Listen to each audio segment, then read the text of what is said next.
G'day friends and fans, welcome to Dave Talk Stuff, Ukraine War Update for the 11th of October 2025. I'm your host, the author David Applegate, author of the books The Boyhood of Cade, Power Games, Into the Elsbound, and Erotic Tales from the Empire. Part 1's available now, working on getting Part 2 out soon.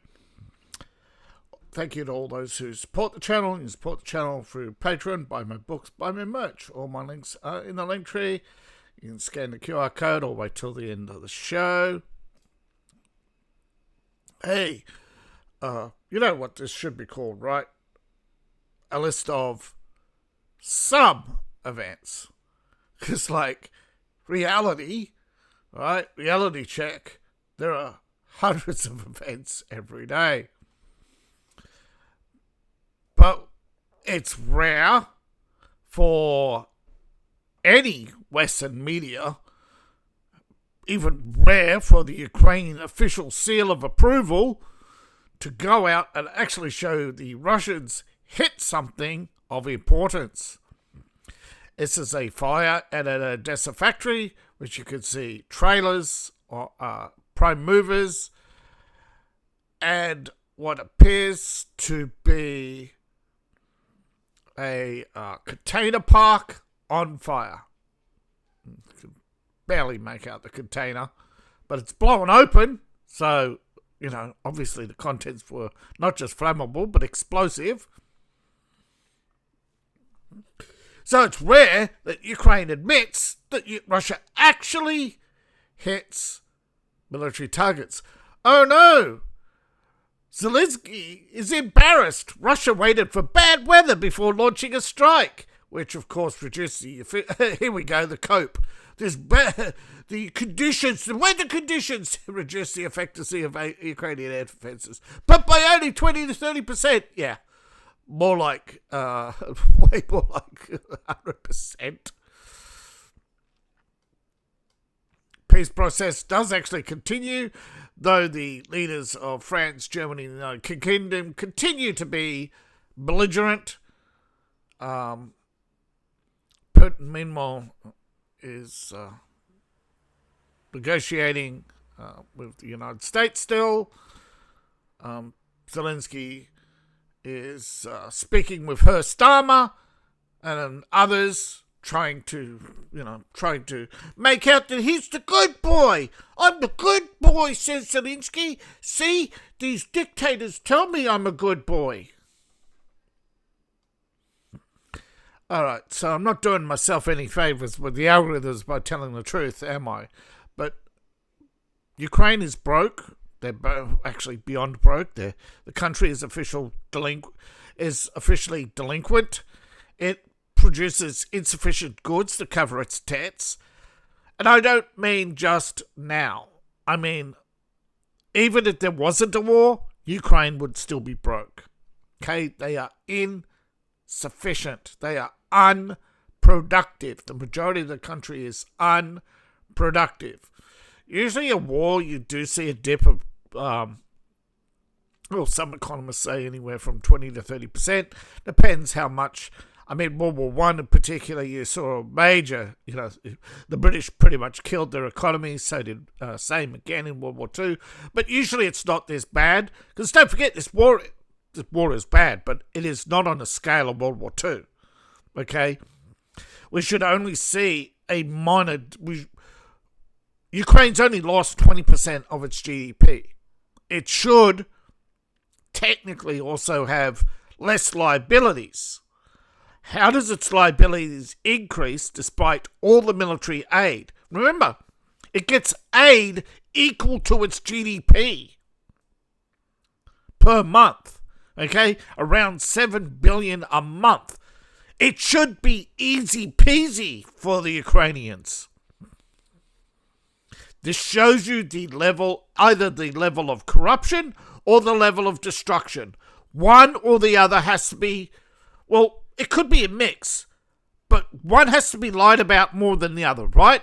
Either they're lying about the level of corruption, so either the level of corruption is low and the level of destruction is high. They both can't be low, or they can be both moderate, But obviously, Ukraine is losing billions a month to Russian attacks. You decide. Me, I think it is a mix. I do think some, but I don't think it's billions is going missing. So I would say the corruption is relatively low. I would say they may be overpaying by 5 to 10%. They're not bleeding that much money, but they are bleeding some. But a lot of it is going to be stolen weapons off the battlefield, not something they won't report even if they catch somebody. They're just going to, oops, here's a battlefield casualty. Push. Most of it has to be destruction. For years now, they've been constantly claiming that that Russia is only attacking civilians. That most of their missiles don't make it to target. Obviously, this is cope. Obviously, the majority of aid is going to constant reconstruction.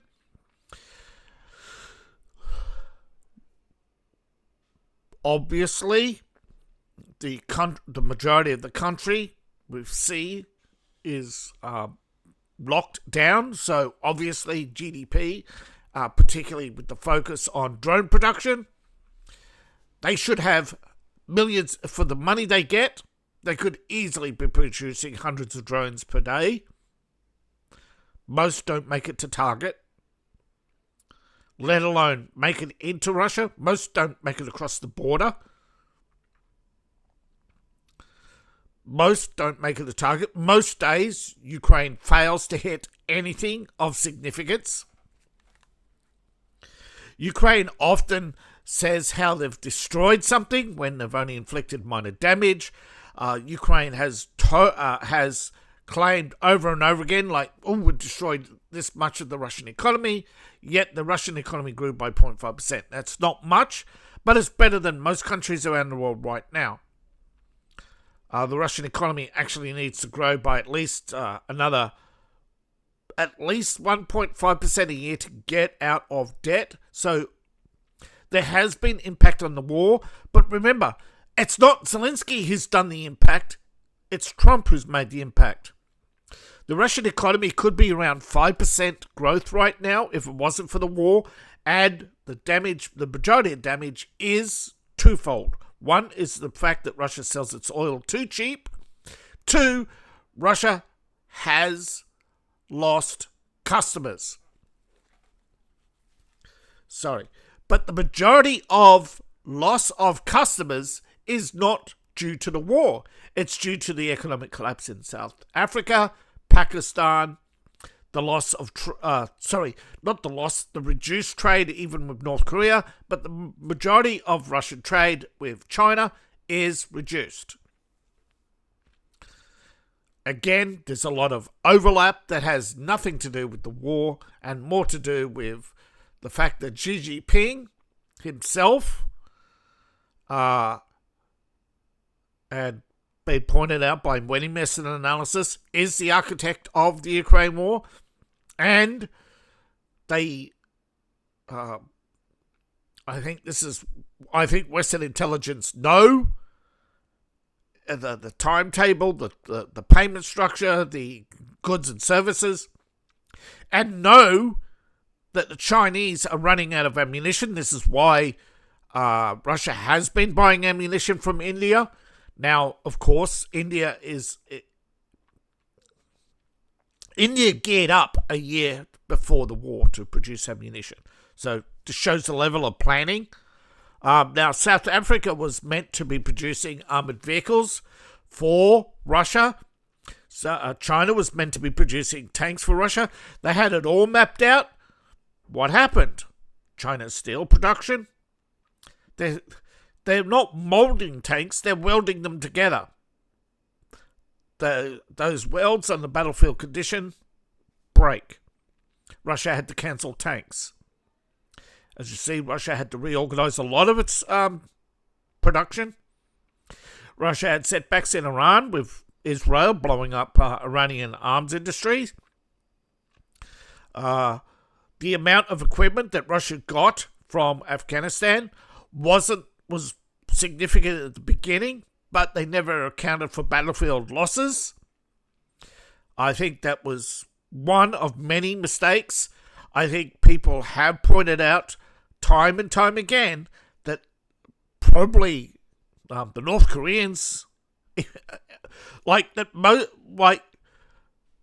how could China be so incompetent yet at the same time be so rich? And again, foreign intervention. If it wasn't for foreign aid, if it wasn't for foreign investment and foreign assistance, we know behind Alibaba there's a Western, actually more than one.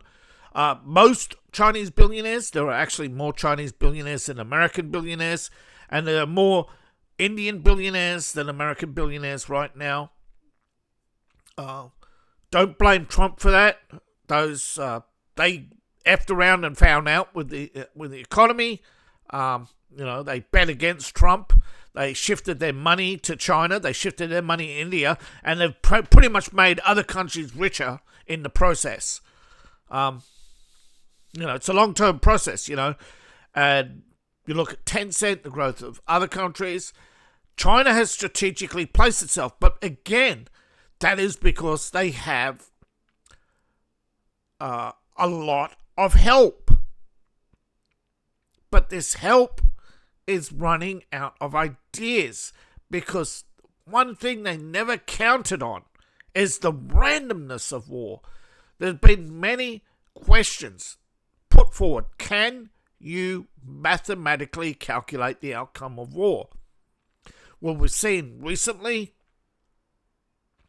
that algorithmically many wars have been studied, and still to this day they have not come up with a simulator that account for human error. There are many turning points in the Ukraine war which can still happen. One, if Russia is able to continue destroying significant gas and oil in Ukraine, eventually their army will ground to a halt like the Germans in 1944. That's why Russia targets particularly these chemical shipments. Same thing for Ukraine into Russia. They are targeting gas and oil.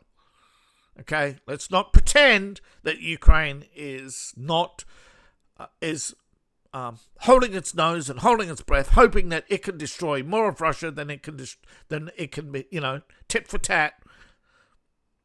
But ultimately, you look at various conflicts around the world, it isn't the most stubborn, it isn't the most tactical genius.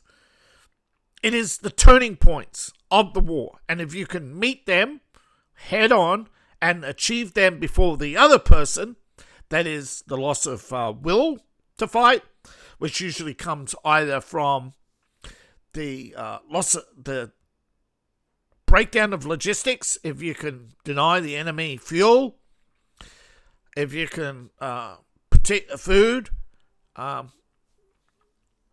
if soldiers have to go weeks on minimum rations. You saw what happened to the Japanese. The Japanese army was down to a cup of rice a day. They lost their will to fight. If Ukraine continues on the current path, soon Ukraine will start to see food shortages despite Western aid, because they're bankrupt. They need more and more aid than ever to make up for their losses. And you can see by the fire and the pattern on the ground that this is a gas and oil fire. The bright flare, the burning liquids on the ground. But it's a chemical fire, right? It is. But most chemicals, particularly high explosives, are, gas and oil. So this is a significant setback, but it is not the turning point, okay? A turning point would be more than half of Ukraine's production permanently out of commission because they can't rebuild it fast enough. And that would mean Russia would have to step up its attacks to average 3 per week. And we're seeing that right now. But right now, can they sustain not just the level of attacks, but the accuracy of their attacks? And the shifting nature of war. Again, this other turning point in war is technology. If you gain a significant technological advantage, now it doesn't have to be superior technology. If you have cheaper technology that's more destructive, like the American rifle versus, let's say, the American rifle versus the Russian rifle in the Vietnam War. The American rifle cost more, but it was less accurate and often only inflicted wounds at range. The Vietnamese often fought on and inflicted heavy casualties. Yet if you look at the losses, America lost less than they did in the 12, whatever it was. Sorry for not being accurate. In that time, they lost less than they did on D-Day. But it's the mentality. That's the third one. As long as the media continues to pump Ukraine as a winnable, and again, we're going to definitely see, as we saw with the Nixon memoirs, the Nixon said that he was misled on Vietnam, misled just by Pentagon, field commanders, advisors, everybody. And everybody in turn says, well, they were misled. And see, down the chain, once people start to lie, and this is what we're starting to see, the crack in the Ukraine propaganda, photos like this appearing, where in the past you would rarely see them. Explosions in Ukraine, maybe you'd get, a glimpse from a distance. But you'd never see a map this crowded more than once a week. Normally they would be cleaning all this up, but Russia has, again, attacked, and again, they've attacked most of the same targets. In fact, they've inflicted more losses on Ukraine power grid. And Zelensky, again, is, like I said, he's out today blaming the weather. Now, the weather doesn't just affect ground defenses, it affects air defenses. Which again is why I believe,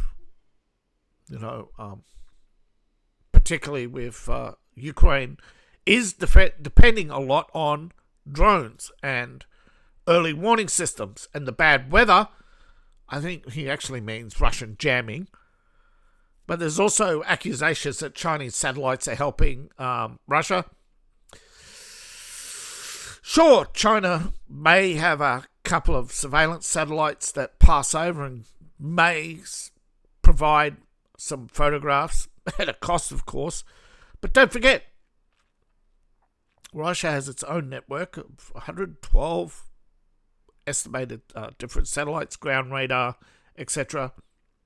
And they have their own surveillance and high altitude surveillance. I don't think Chinese intelligence has done them any tangible service that can be pointed to and say, yeah, the Chinese definitely helped them here. But again, behind closed doors, the amount of deception and finger pointing does indicate that China is trying to keep their fingerprints out of the Ukraine conflict. Because remember, folks, back in the 90s, they were helping Ukraine help themselves to ships in the Ukraine arsenal, help themselves to Ukrainian missiles. They helped fund Ukraine and helped encourage them to break off from the Soviet Union. Russia bought up a lot of Ukrainian industries, and remember, the Ukrainian drone industry was born out of the drones built by Russia, but were made in Ukraine and being sold to China.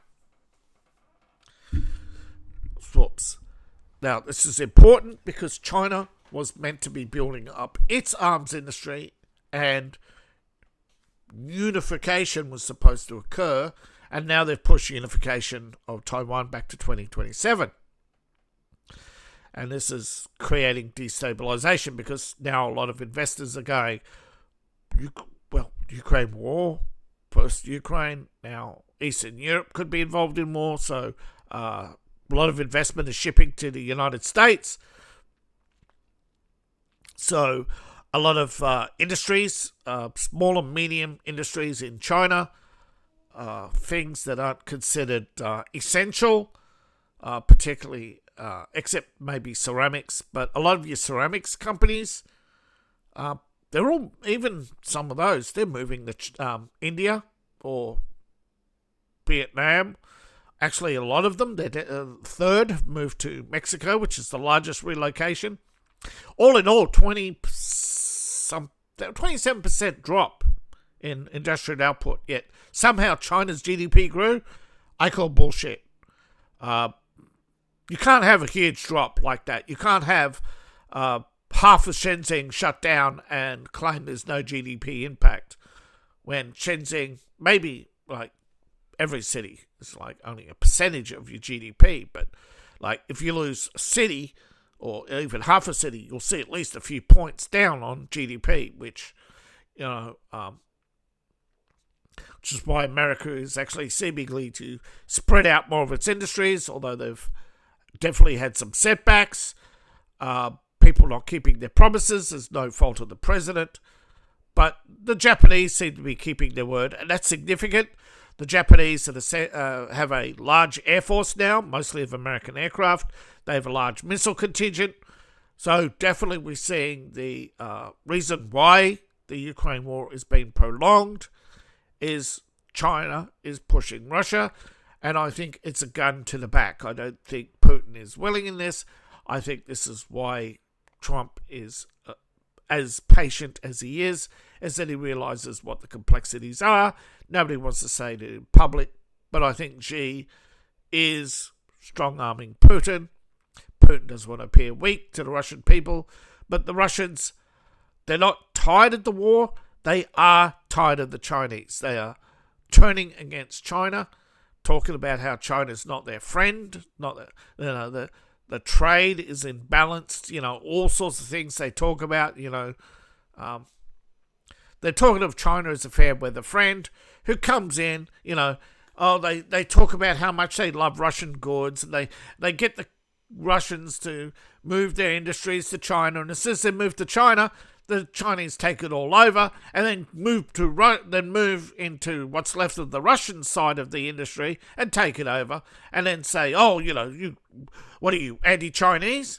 Well, no, it was the Russian industry. You promised. Oh no, fair competition. But when it's on the other foot, the Chinese government says, no, we don't approve any takeovers. So, it is... everybody is sick of China, really. It's just that Russia is in a difficult position, and the American left, of course, are doing China's bidding to try and undermine the United States so that China can prolong the West's economic misery so that Taiwan would be quote-unquote undefended and therefore surrender without China losing millions of people again. As you may know, actually a lot of people don't, China invaded Vietnam in 1979. Vietnam hasn't forgotten.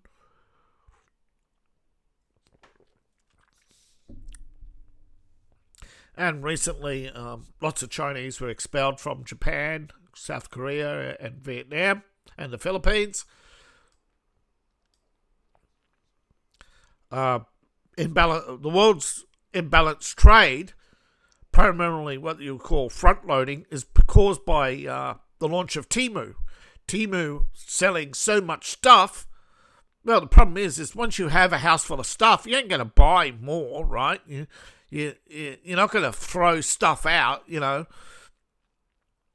not going to spend your paycheck every year and then say, oh man, my wife wants a holiday, I better start saving. First thing to go, all the, the posters, the T-shirts, coffee mugs, all that sort of stuff. I understand that. Books, they all go out the window. You see the decline in spending on entertainment. And, of course, you're here for the war. But it all stems from the fact that China pushed for this war. And Obama pushed for this war. Obama caused, the coup in 2014. Trying to, I don't know. It's just the problem when you don't have a clear foreign policy agenda, other than and you're constantly seesawing between appeasement and aggression. I'm down in the polls. I'm aggressive, and then oh no, China's threatening to withdraw trade, so I'd be passive. So you had that seesawing effect where initially they were aggressive against the Chinese presence in Ukraine, and then completely passive. And instead of resolving the Ukrainian situation, which you shouldn't have gotten involved in the first place, I mean, it was a foreign policy trap. Don't know if it was a deliberate trap by China or just one they're taking advantage of. But there is reports, particularly from the Center for Strategic Studies, that suggests that China is trying to inflame situations around the world to bog down the Americans, while China tries to backdoor Taiwan into submission. Meanwhile, I think China doesn't realize Taiwan is independent. Taiwan may not have the land to grow, but they have the economic ability to create lasting alliances, and they realize that Taiwanese industries have to begin to make partnerships around the world, and they're doing so in the United States, Mexico, and other countries, where they're going to have partnership programmed factories so that the Taiwanese economy can still continue to grow and their partners grow together. So you'll actually see a resurgence in Japan, Korea, and this, of course, people are realizing, sure, a pocket calculator from Temu may cost half price, but you're taking a huge risk. Same with a hard drive, any computer, any electronic from Temu. You're taking a huge risk that it doesn't work, or it's just bare bones basic. 1 + 1 = 5. Don't complain. And of course, if you're buying food from China, God have mercy on your soul. Okay, sorry. World news, I know. But it's important to understand why China's doing this, okay? Why China is pushing Russia. Why Chinese trains are flowing into Chinese trains flow into Russia 2-1. Okay? Russia is importing more than they export. Okay? But it's the value of the exports, and it's trapped Russia, which is why their economy can't grow, because their economy has to sell at under market value, and that's exactly the trap that China wanted Russia in, so that China could subjugate Russia. So we've got a little bit of growth here in the north of, and why is Russia pushing hard?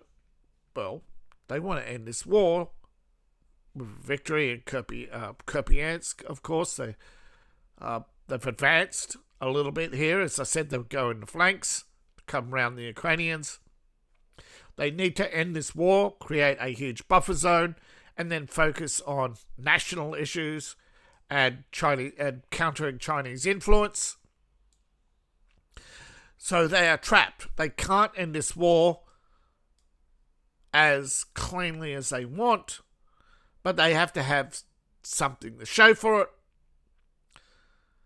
And they have to have, and you've seen, as with the Israeli-Gaza situation, that once America stood up to both sides and said, here's what you both win and here's what you both lose, what are you willing to pay in lives continuing was the biggest cost, of course. And I think that this needs to be done to Russia and Ukraine. I think until Britain and France and Germany get their heads out of their ass and realize that they're costing Ukraine, they're costing lives, Ukrainian lives, but because the left don't care, that will never impact as much. But it will shift world opinion to saying, whoa, and that threat to trade worldwide is what's going to bring Europe to the negotiating table to say, whoa, we're not signed up to lose $1 trillion here. We're not signed up to have Taiwan or all these other countries say, hey, you, by prolonging this war, you are putting us at risk of a Chinese attack. Because while there's the Ukraine war and you're all head up your ass, China thinks it can take us over. So, we're not going to help you and we're not going to help Ukraine. And I think if the ammunition from Korea started to dry up, that would definitely help. Although, really, what needs to happen is, although it has happened, I think there's a tariff on, basically a Russia tax on India. But that may not have taken effect until the end of the month. So all these current orders are unaffected, which again is why you see no slowdown. Or do we? We do see a slowdown. We don't see any aggressive move in Seversk. We keep hearing on other channels about this Russian build-up. But the current momentum hasn't shifted, hasn't changed. We actually see less casualties than we've seen in the last couple of months. So what we see is a war that's steadily just ticking over, with often the same attacks on the same targets, with no advance or nothing of significance. But there has been an advance a little bit. It is not much, of course. And, of course, does not mean that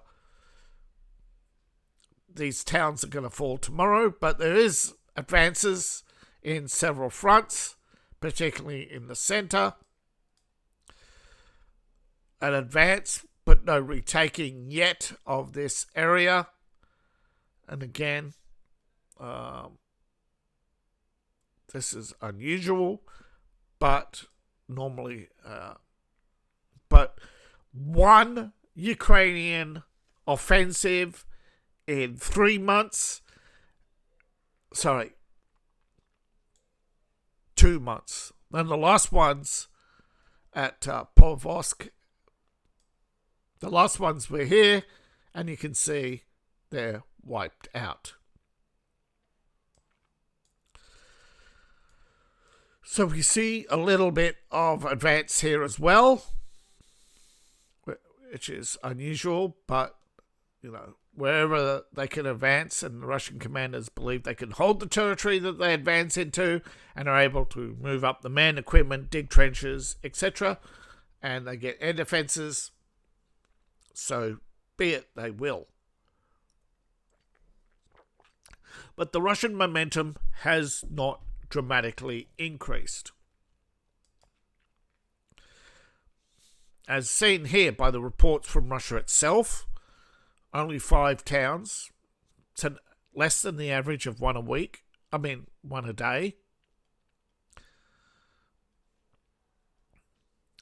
They have conducted and said they've conducted several massive strikes.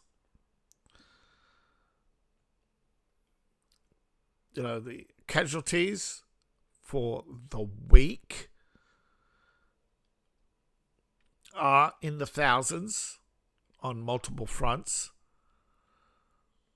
The worst being in Battle Group Center, around Pokrovsk. But again, you consider the size of the Ukrainian army in the area is around 300,000.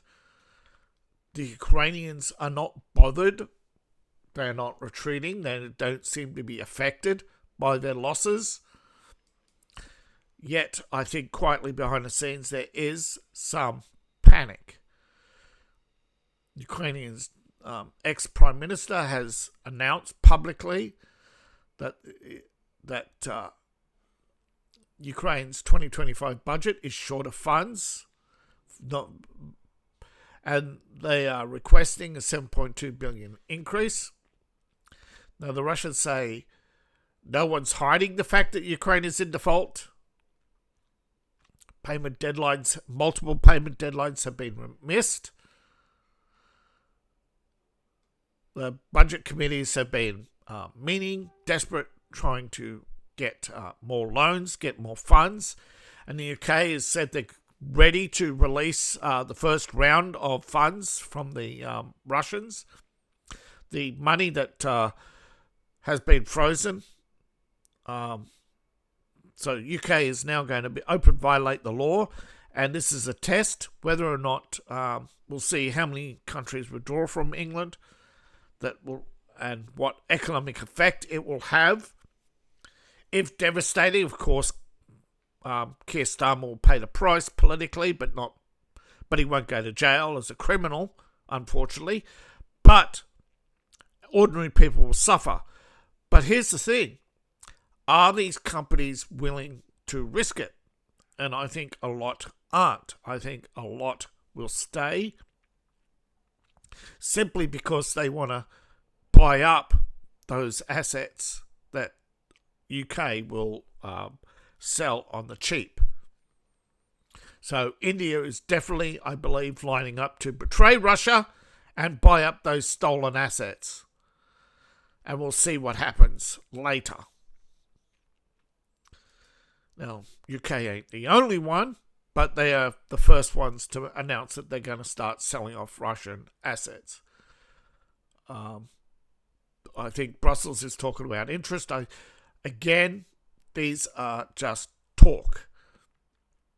Now, Putin has said Trump appears to be sincerely seeking settlement in Ukraine, but there are some things that will work while others will not. They're still in the stage where they might be able to accomplish much in the agreements and discussions on Anchorage. Sure that Trump is trying and working on the issues, which obviously means stop those bastards stealing our money. Get this Chinese monkey off our backs. I think, honestly, that's the big thing. I think Russia needs US investment to get these Chinese looters, because every war has its profiteers who come in and buy up industries. Every war sees non-essential industries either shut down or collapse, like car industry. The world's car industry is in a mess because of Chinese overproduction. Same with computer industry. Computers are way overpriced. A lot of people know this, but here's the problem. The advanced technology is at a high price because of the high prices demanded by China for the what used to be very cheap materials. But unfortunately, the world burnt through a lot of these materials and never recycled them. And recycling is not keeping up with demand. Now, Canadian broadcaster is being caught yet again trying to cover up for Ukraine's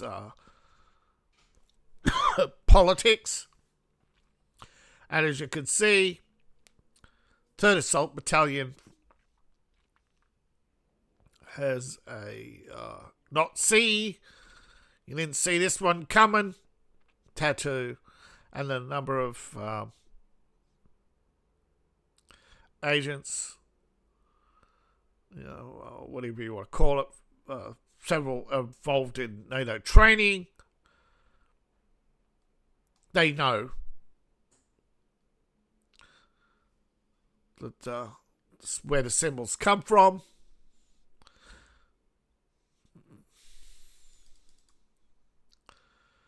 And a lot of people don't understand the significance. But right now, Putin has made a speech, and you may not like it, but it gives a clear insight into why Russia continues to fight. And it also, they are going to announce new weapons.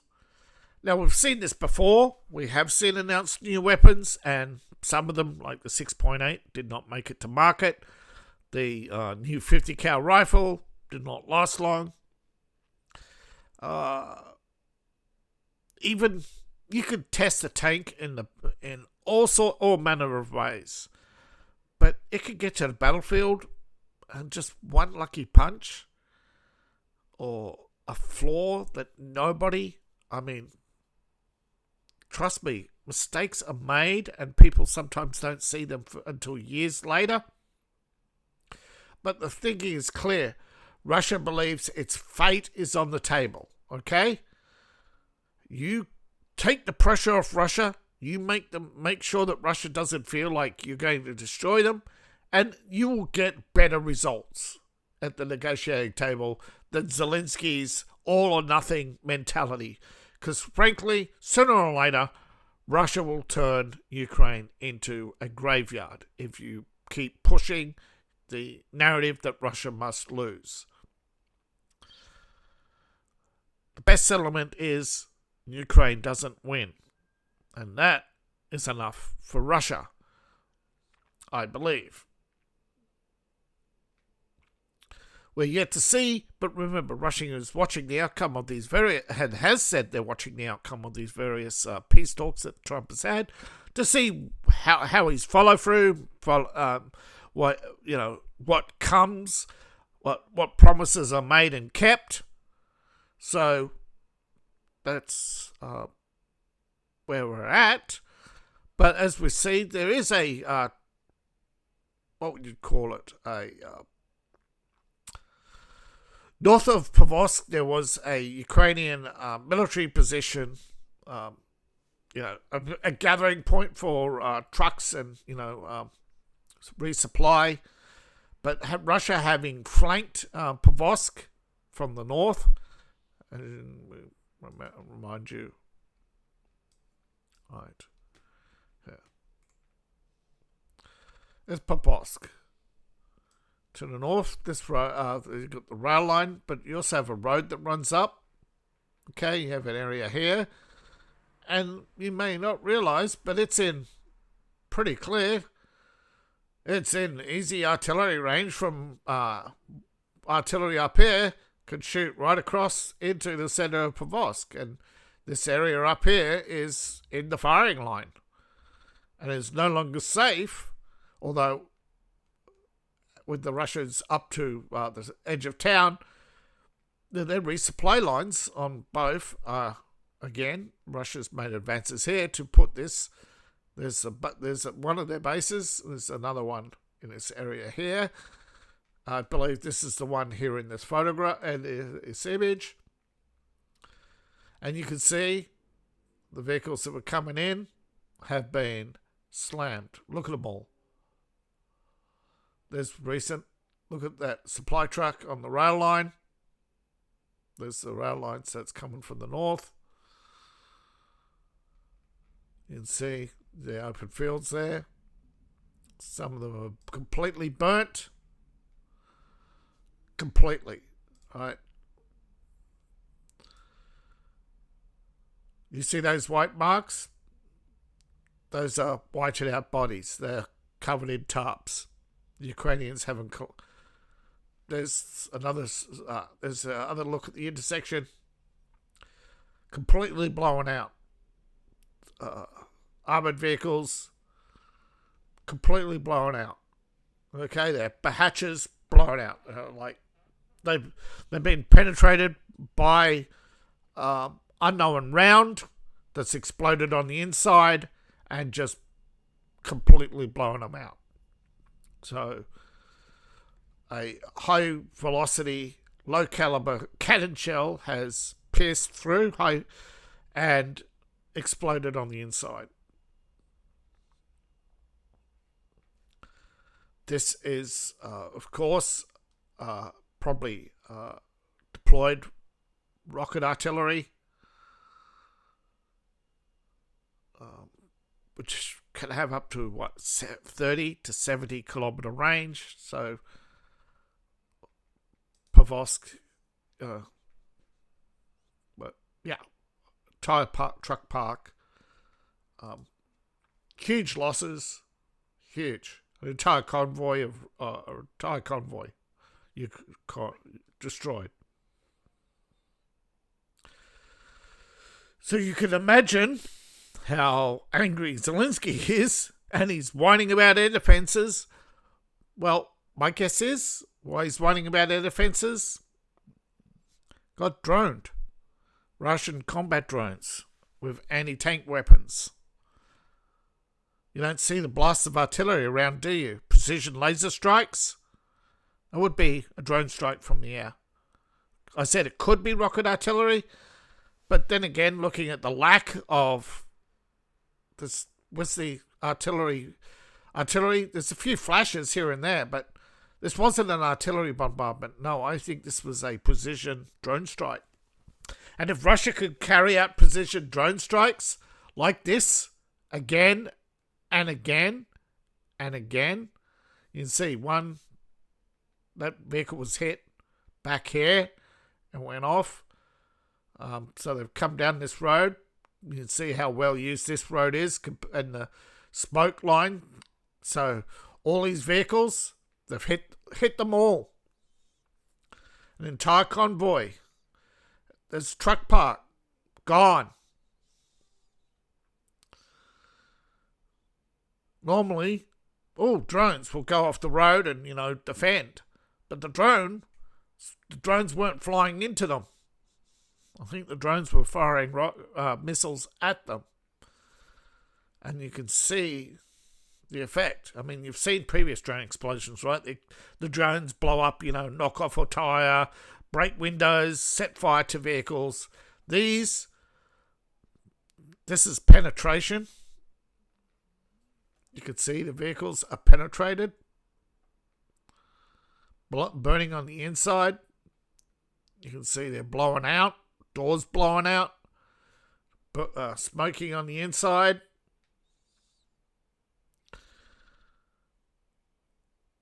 No flashes around. Well, maybe a few where this ammunition's cooked off. They didn't stand a chance.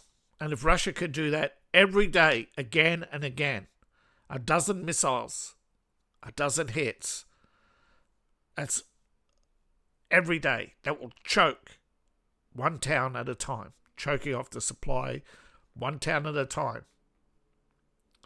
It will not be pleasant for Ukraine, but it's better than the obvious complete and utter destruction.